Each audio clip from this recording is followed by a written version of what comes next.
नमस्कार दोस्तों, आज हम हिलसा के एक छोटे बिजनेसमैन से बड़े बिजनेसमैन अवसर हो रहे प्रसाद कुमार अकेला से हम बात करने आया हूँ। इनका जो शुरुआती सोच मशरूम से बढ़ते हुए मशरूम की खेती किए, मशरूम से खेती करते हुए तालाब, अभी इनके बड़े पैमाने पर तालाब चल रहा है और तालाब से बढ़ते हुए या सुपीरियर नेपियर घास की ओर या खेती कर रहे हैं।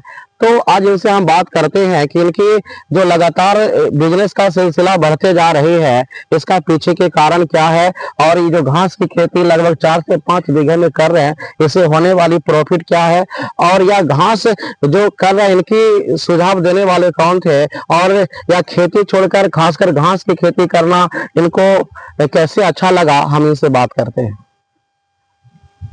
तो रही बात घास की खेती का या फिर इसमें किन से इसको हम सीखे या कौन हमको सपोर्ट किया। सबसे पहले इसमें इस नेपियर ग्रास के बारे में हमको जानकारी गौरव भैया दिए हैं, जो मेरे साथ काम करने के लिए आए थे। वो ही बताए थे कि कैसा घास होता है जिसमें जो एक बार लगा दोगे तो 5 साल 7 साल चलते रहता है। तब वो तो यहाँ नहीं रहे, मतलब वो तब अपने गाँव पर रहते हैं, वहाँ वो अपना काम शुरू किए हुए हैं और जो भी है वो भी स्टार्ट किए हुए हैं। तो उन्हीं से हम इसके बारे में जानकारी लिए, लेकिन वो तो यहाँ से फिर चले गए वो अपने काम पे, फिर हम यहाँ पर काम शुरू किए। इसमें सबसे ज़्यादा योगदान मेरी मम्मी का रहा। मेरी मम्मी वो काफ़ी सपोर्ट करती है, वो खेत से लेकर मशीन तक साथ में काम करती है मेरे साथ day to day per day. जब यहाँ पर आए थे तो शुरू में 4 कट्ठा जमीन लिए रेंट पे पट्टा के हिसाब से, उस पर हम घास लगाए। तो लगाए तो फिर वो ग्रो नहीं करता था, क्योंकि हमको यहाँ पर आए थे तो मतलब खेती के बारे में हमको कुछ जानकारी नहीं था और हमको लगता था कि खेती करेंगे तो कैसे होगा भाई, सबको देखते थे और प्रतिदिन की मतलब इतना तकलीफ होता है, ऐसे है वगैरह वगैरह। तो हम फिर भी हम सोचे नहीं, जब इस फील्ड में कूदे हैं तो इस फील्ड में हमको काम करना है। तो जब बोले थे कि सिंगल टाइम इन्वेस्टमेंट होता था, हम इसका फिर बाहर से हम सीड मंगवाए और इसका हम काम शुरू किए। इसमें मेरे नाना जी हैं जो पुणे रहते हैं, तो वही हमको वही सीड हमको ऑनलाइन करके वो परचेज करके हमको दिए कि लो। वो हम उनसे बात रखे थे, एक्चुअली वो खटाल खोलना चाहते थे, हम उनसे बात रखे थे। तो उनको दिमाग में था कि लड़का काम करेगा, तो पहले वो हमको वो सीड मंगवा के हमको दिए। हम यहाँ पर 3 कट्ठे 4 कट्ठे में लगाए स्टार्टिंग में। वो पहले नर्सरी तैयार किए, घर पे नर्सरी तैयार करके यहाँ पर लगाए और उसके बाद फिर धीरे धीरे इसको बढ़ाते चले गए। रह गई बात इसको सेल करने का या फिर इसका डिमांड की बात, तो पहले तो घास यहाँ लगाते थे, तो यहाँ पर लोग आते थे तो पूछते थे कौची कर रहे है बुआ। तो हम बोलते थे कि नेपियर है, घास लगा रहा है जे, तो ये जमीन है पूरा बंजर है, कोयरा में हो तो जे। तो बोले काहे नहीं होगा, करके देखते हैं। धीरे धीरे किया, आज यही घास है। हाँ, यही घास है जो केवल आज कम से कम 3 से 4 बीघा तक मैंने हमको पहुंच गया है। अब टारगेट आगे रह गया है, इसको अब लगाना है तो लगाना ही है। अब और किसान को इसको लगाने पर जागरूक करना है कि आप भी लगाइए और आपका भी सेल होगा। जैसे धान गेहूं आप सेल करते हैं, वैसे आप हमको दीजिए, हम आपसे लेंगे। अच्छा, और तो नेपियर के जो आप खेती कर रहे हैं, ये नेपियर की खेती तो बिहार में बहुत कम ही लोग करते हैं। बिहार के जो जितना भी पशुपालक हैं, जो खटाल चलाते हैं, उनको देखते हैं कि बस आरी पर या खेत में जाकर के वह घास लाते हैं जी। पर उस घास से यह घास बेहतर है। हाँ, बिल्कुल बेहतर है। इसमें सबसे बड़ी चीज 28% प्रोटीन है आपको, मैंने ये प्रोटीन युक्त है और ये इसमें फाइबर रहने के कारण ये पचता ज्यादा है, वो ज्यादा अच्छा फायदा करता है। और प्लस है कि इससे क्या है कि दूध भी ग्रोथ करता है, केवल 10% तक ग्रोथ है। वो गाय के अपने शरीर पर डिपेंड करता है भी। ऐसा नहीं कि जैसे हम बोल देंगे कि आप खिलाइएगा तो 10% वृद्धि कर देगा, तो सब गाय की भी बात नहीं है कि सब, लेकिन ओवरऑल कम से कम 10 में से 8 लोगों का, 8 गाय का ये निकाला गया है कि ऐसा इसका है। और जिनके पास मेरा जाता है तो उनका भी कहना है कि जैसे कल अगर नहीं भेजेंगे तो उनका तुरंत हो जाता है कि नहीं भाई हमारा दूध घट जाता है, तो फायदा है इससे। तो यह जब शुरुआती में जब भी घास का खेती स्टार्टअप की है, हाँ, तो आप लोगों तो कैसे पहुंचे, जैसे उनको जानकारी कैसे मिला? हाँ, आप जी, शुरू लगाया था घास, था मेरे पास ना तो मशीन था काटने के लिए और ना मेरे पास क्या कहें, मतलब हम ऐसे परिस्थिति शुरू किया कि मतलब मेरे पास तराजू भी नहीं था तौलने के लिए। हंसी भी आता है बोलने के लिए, मतलब मेरे पास जो स्टाफ था सब हमारी एज का था। पैसा के इतने अभाव था कि तराजू खरीदने का उस दिन पैसा नहीं था मेरे पास। तो मेरा जो स्टाफ था वो अपना पैसा इकट्ठा करके हमको तराजू लेके दिया। हम उसको तराजू मैंने यहाँ पर एक बांस गाड़ के, उसको वो वाला तराजू था पुराना वाला सिस्टम से। अच्छा, हाँ। तो उससे हम तौल के पहले घास का मशीन नहीं था तो उसको बंडल बना के हवाई से ले जाके मैंने हम हम यहाँ से फिर स्टाफ को एक एक चीज कहते थे कि देखो हमको ना मत कहना, मैंने ना सुनने का आदत हमको उस टाइप का नहीं है कि हम ना सुनना पसंद करते हैं। तुमको हम दे दिए हैं, तुम ले जाके बाहर सेल करके आओ जी। हम इतना बोलते थे। एक मेरा आकाश नाम का एक लड़का है, वो यहाँ से जाता था ना माल, तो वो इनकार कर दिया थोड़ा दिन के लिए कि ना अभी हम नहीं लेंगे। तो फिर थोड़ा सा मेरे को हमको भी लगा कि भाई ऐसा चीज है, धान गेहूं तो है नहीं कि आप इसका स्टोर कर दीजिएगा, यार इस सीजन में नहीं बिकेगा अगला सीजन बिकेगा। तो फिर हुआ क्या कि वो लड़का काफी सपोर्ट किया। आकाश नाम का एक मेरे मैंने स्टाफ रहा है, वो मतलब सेल करने में तो काफी सपोर्ट किया है। घास की खेती आप इतना बड़े पैमाने पर कर रहे हैं, हाँ। शुरुआती में कितना लागत लगा होगा इसमें? शुरुआती में जैसे 10,000 का जमीन का हिसाब से 1 बीघा मतलब जमीन का मान लीजिए। ये सारे जमीन हाँ। लीज पे है? हाँ, कुछ जमीन लीज पे है, कुछ जमीन ऐसी पट्टा पे है, रेंट पे है। और मतलब लगभग इसमें पूंजी है कि सिंगल टाइम इन्वेस्टमेंट है। आप 1 साल लगा दीजिएगा तो 5 साल 7 साल 10 साल तक आप इसको ले सकते हैं, इसका फसल ले सकते हैं।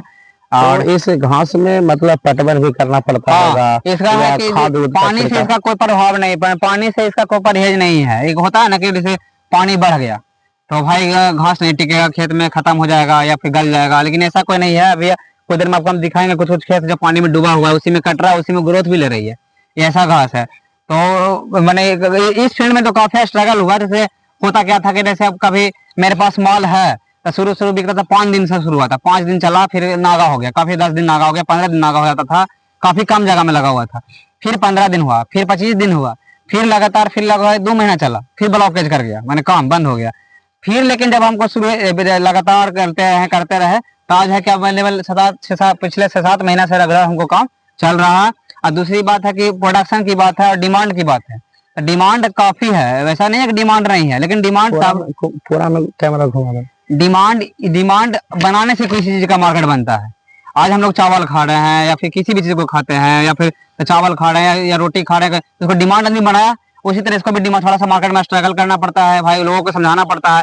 अब लोगों को ऐसा अजीब लगता है डिमांड पे कि घास खरीद के खिला देंगे, कि घास खरीदेंगे, घास तो नहीं खरीदेंगे, लेकिन इसके लिए थोड़ा सा एडवर्टाइजमेंट वगैरह उनको समझाना पड़ता है कि नहीं आप एक बार खिला के देखिए कैसा है, नहीं है खाएगी तो आप लीजिएगा। तो नहीं यह जो घास है, यह घास दूध का प्रोडक्शन को बढ़ाता है, दूध का प्रोडक्शन बढ़ाता है, प्लस उसके जो इम्यून सिस्टम को मजबूत करता है।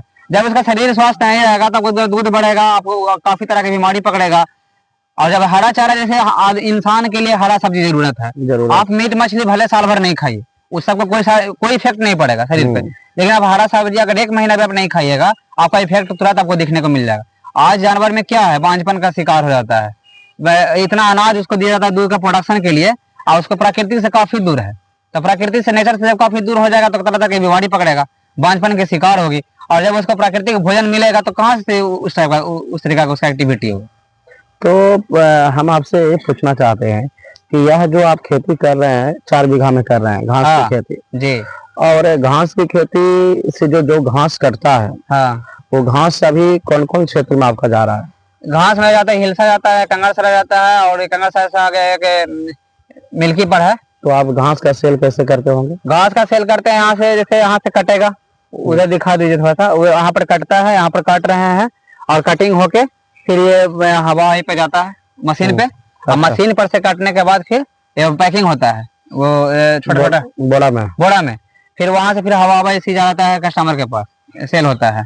तो रेट इसकी कैसे चलती होगी? रेट जैसे है कि 4 रुपए किलो रखे हैं, लेकिन बात है क्या कि जैसे जो कस्टमर 50 केजी 100 केजी 150 केजी ले रहे हैं उनको 3 रुपए जाता है, और जो 10 किलो 15 किलो लेते हैं 5 किलो लेते हैं उनको 4 रुपए जाता है।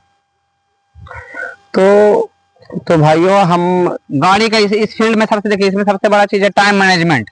आप सबसे पहला चीज है कि पहले तो आप टाइम मैनेजमेंट खेती के लिए निकालना पड़ेगा आपको, कि हमको कब पटवन करना है, कब खाद देना है, कौन खेत का कैसे सफाई करना है। सबसे पहला चीज ये हुआ, प्रोडक्शन का सबसे बड़ा इफेक्ट का डालता है।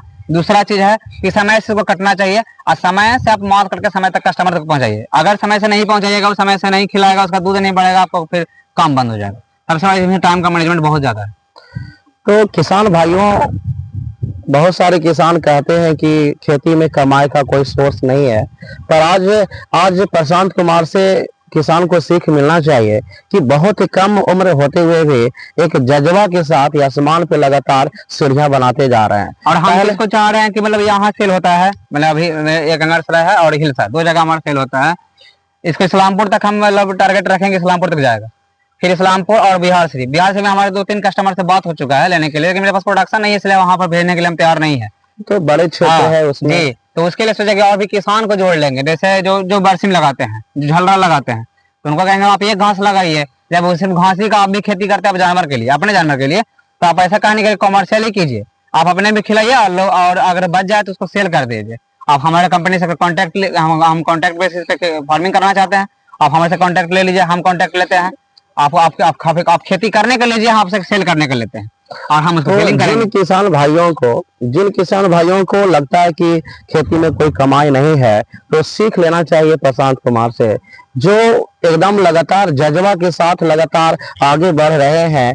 एक छोटे से मशरूम के खेती से लेकर 2 गो तालाब इनका भी लगातार चल रही है, और तालाब के साथ साथ जो 4 बीघे में जो घास की खेती चल रही है, ये देखने योग और एक नए कारनामे के साथ बिहार में इनाम जोड़ते जा रहे हैं। तो अगर जिन भाइयों को अगर खटाल, जिनके पास 4 गो गाय है, 5 गो गाय है, खटाल है, तो आप घास लेने के लिए, घास में बहुत खासियत है, प्रोटीन है, फाइबर्स है, इम्यून पावर बढ़ाता है, और दूध में जो स्वाद होती है, स्वाद में भी काफी फर्क पड़ जाती है। आजकल के जो पशुपालक होते हैं, वह तरह तरह के खली खिलाकर या चोकर खिलाकर दूध की स्वाद में काफी डिफरेंस रहता है। घास की दूध का स्वाद अलग होता है और अनाज की दूध का स्वाद अलग होता है। तो आप नेपियर घास के साथ जुड़िए। अगर आपकी जरूरत है घास को, तो आप इनके मोबाइल नंबर हम अपने यूट्यूब चैनल पे डाल लेंगे, आप इनसे संपर्क करिए।